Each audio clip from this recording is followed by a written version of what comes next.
Today, I want to close my voting rights series with a direct response to something that the Chief Justice of the Supreme Court said just last month. Chief Justice Roberts expressed frustration that Americans don't trust the courts and increasingly see them as purely political actors. So today, we will explore why this is happening. In 2021, the court ruled in Brnovich that 3 interests justify making it more difficult for people to vote. This past week, we looked at the first 2, fraud and election integrity, and the evidence just isn't there. Today, we examine the third and answer the question, is restoring voter confidence a sufficient justification for making it harder for Americans to vote? The data is clear. Making it harder to vote has not restored confidence in our elections, and it won't.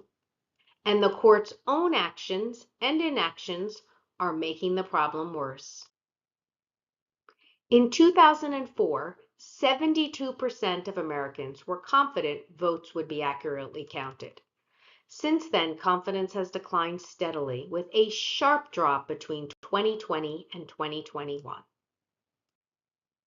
What changed wasn't voting procedures, what changed was the media narrative. As the media fragmented, claims of stolen elections moved from the fringe into the mainstream, and confidence in our voting system collapsed along partisan lines. If your candidate wins, you believe the election was fair. If your candidate loses, you believe it was fraudulent. Meanwhile, over the past 20 years, Americans' confidence in the Supreme Court has dropped an astounding 20 points, 15 points since Justice Roberts took the helm. There is an astonishing 55-point partisan gap in the Supreme Court's approval ratings. And currently, 59% of Americans have little or no trust that the Supreme Court will act in the interests of people like them. Public confidence in the courts has plummeted because the American people no longer believe the courts are doing their job, serving as a check on the other branches of government. When politicians act in their own interest at the expense of the public, Americans expect the courts to step in. The 2019 Supreme Court ruling in Roucho versus Common Cause is a great example of why the public is disenfranchised. In this historic ruling, the court overturned decades of precedent and indicated it would stop policing partisan gerrymandering. Within hours, lawmakers went to microphones and told the public exactly what they planned to do with their new responsibility: draw maps to guarantee their own victory. And then they did exactly that. Leaving lawmakers to regulate themselves simply does not work.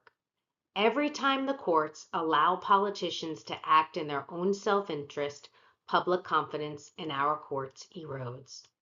If Chief Justice Roberts wants the American people to trust the courts must return to the founding principles of our democracy and protect the rule of law, hold politicians accountable, and protect the rights of every American.